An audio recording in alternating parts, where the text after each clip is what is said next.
A traffic stop that had nothing to do with driving. Hey man, this thing is blacked out. You got this like limo tinted. Put Rodney Taylor on a road well traveled in Ohio. You got your license on you? Rodney's license was suspended, and he had no idea. You know what's up with your license? There's nothing. Is something up? We met Rodney in Judge Deborah Nicastro's court in Garfield Heights. Mr. Taylor, if you want to have a seat right there, sir. By this point, Rodney got his license reinstated. His charge was reduced. Still, he had to pay hundreds in court fines and fees. I was confused.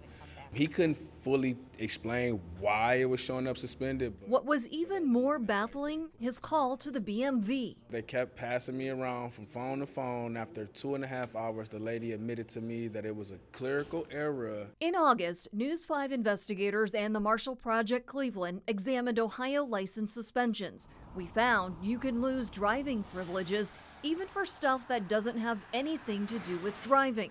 It could be a clerical error, ditching a court hearing, or skipping out on child support. Our investigation prompted Judge Nicastro to reach out to us. Just the whole system itself needs to be overhauled. Since our original story, the BMV is now owed nearly $6 million more in reinstatement fees. Judge Nicastro says reinstatement fees started out as a good idea to fund some worthy programs like public defenders, but has since developed into a disadvantage. I had one gentleman who owed $10,000 in reinstatement fees, and he just didn't see a way out. It can spiral. Just ask Julian Kahn, who drove on a suspended license. Unbeknownst to me, maybe 2 months. Suspended because Julian says a police officer wrote the wrong license number on a ticket. It was a digit off from the person that was pulled over. Julian went to court 6 times, even hired a lawyer. There was a warrant for my arrest. As fees and court costs added up, he was losing out on his business. Maybe $7 grand total.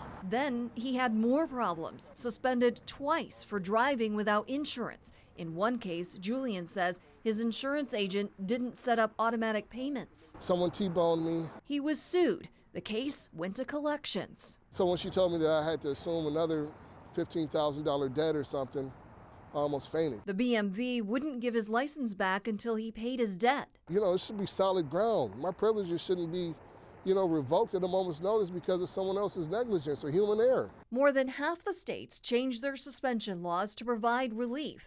After our reporting, Senate Bill 37 was amended in the Ohio State House. It would eliminate suspensions for not paying court fines and fees, increase opportunities for limited driving privileges in child support cases, and allow for $35 in fees for showing proof of insurance. What do you think should be done in Ohio? Yeah, I've always, philosophically supported getting rid of driver's license suspensions as a weapon, but I know a lot of really good, fair judges that do use it as a tool. Senator Nathan Manning chairs the Senate Judiciary Committee, where Senate Bill 37 is gaining traction.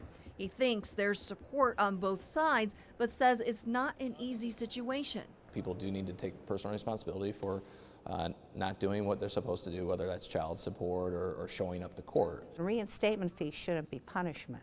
The punishment is in court. Judge Nicastro says there are actions she can take on the bench to help ease financial hardships. We can now order that they do community service instead of the reinstatement fees. Rodney left court frustrated. He still had to pay the BMV nearly $300.